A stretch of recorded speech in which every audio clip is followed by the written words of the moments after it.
Манастирът тесен за моята душа. Кога човек дойде тук да се покае, трябва да забрави греховния мир, да бяга съблазни и да търси мир. Моята съвестина днеска ми говори, това раса черно, що носи отгоре, не ме помирява с тия небеса.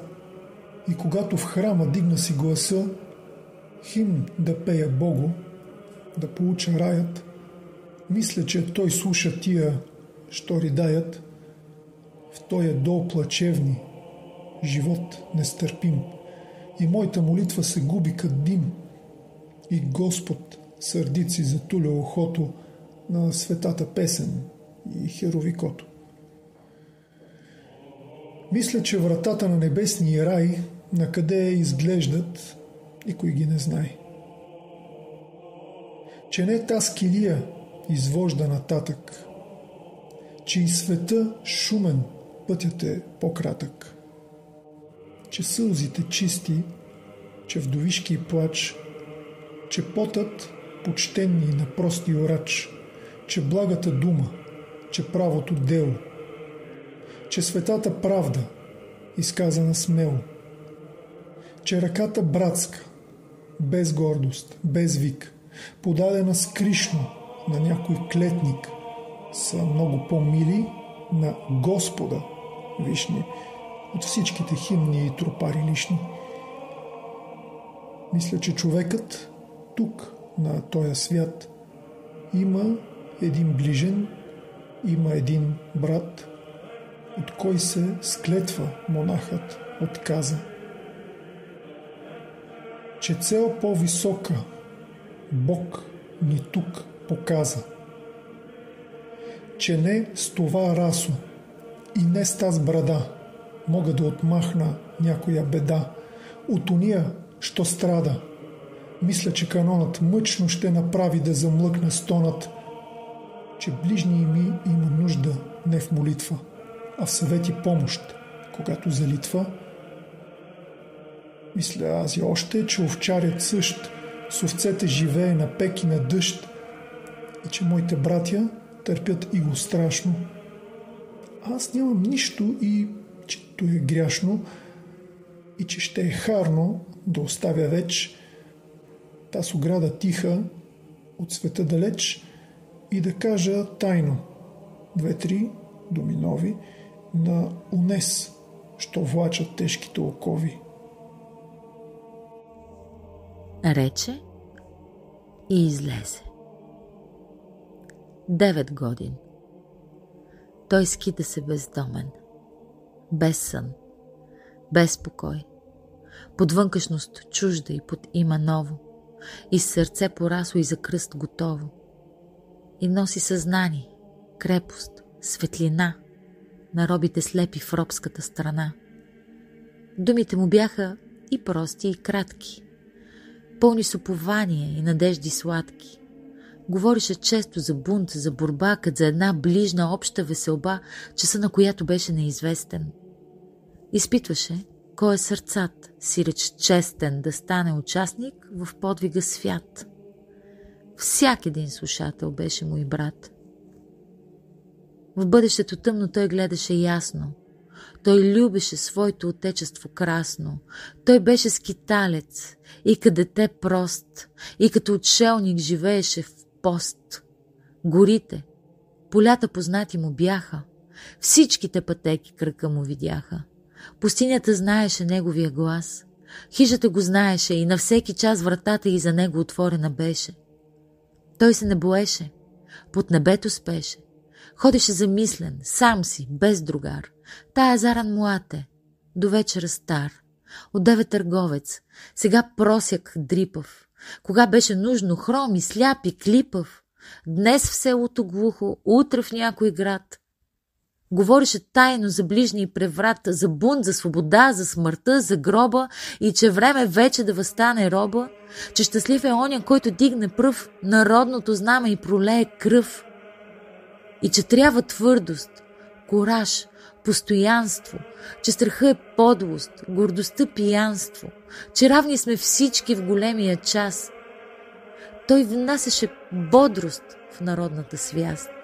И всякоя възраст, класа, пол, занятие взимаше участие в това предприятие, богати с парите, сюрмаха с труда, момите с иглата, учени с ума.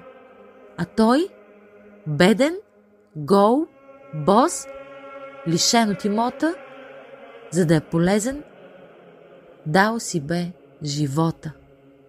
Той беше безстрашлив.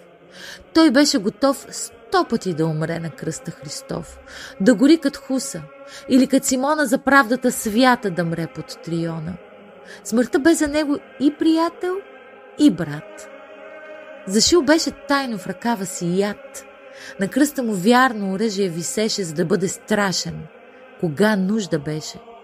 Той не знаеше отдих, ни мир, нито сън. Обърнал се беше на дух на огън. Думата си цяла лееше в едно слово. Понякога чело си мръщеше сурово и там се четеше и укор, и гняв, и душа упорна, и железен нрав.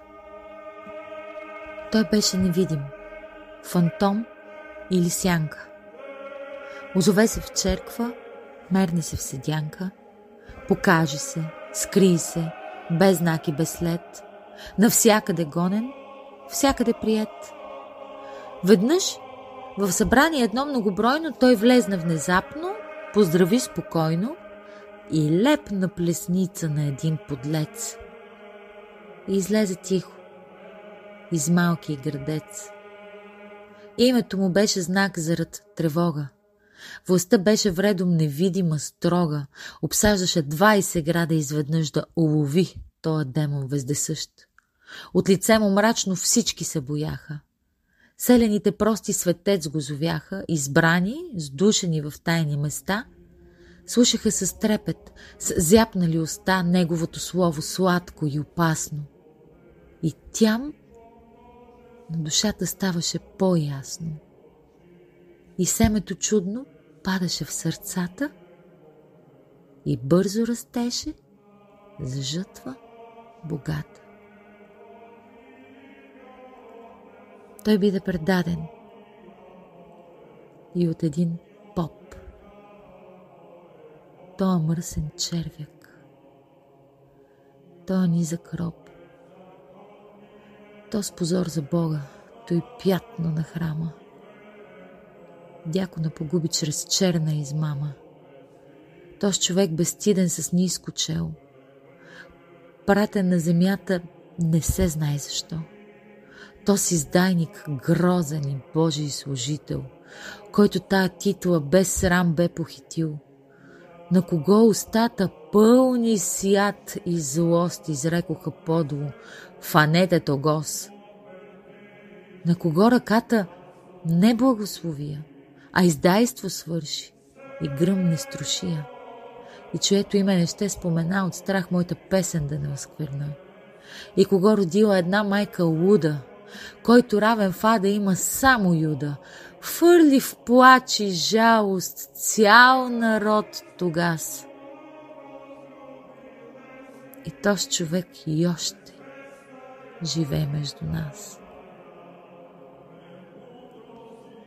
Окован и кървав. В тъмница ръгнат апостола беше на мъки подвъргнат ужасни, на празно. Те нямаха власт над тази душа яка. Ни вопъл, ни глас, ни молба, ни клетва, ни болно стенание не издаде в мракато и гордо страдание.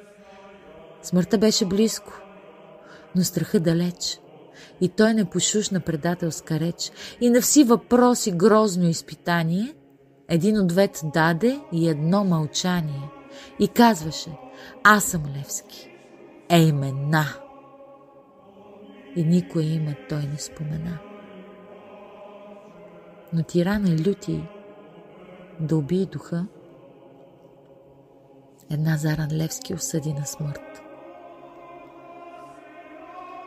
Царете, тълпата, мръсните тирани, да могат за души гордото съзнание, гласа, който вика, мисълта, що грей, истината вечна, що вечно живей, измислиха всякой по една секира да уморят всичко, дето не умира.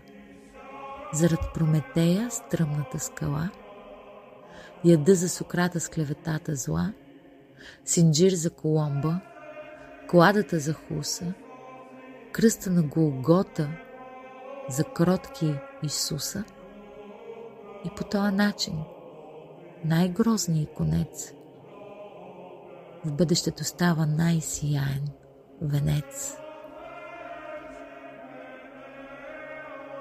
Той биде обесен. О, бесило слава му! По срам и по блясък ти си с кръста равно.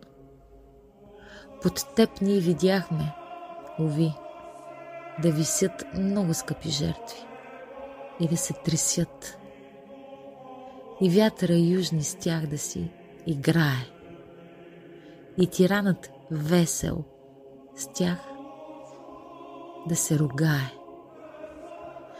О, бесило, славно!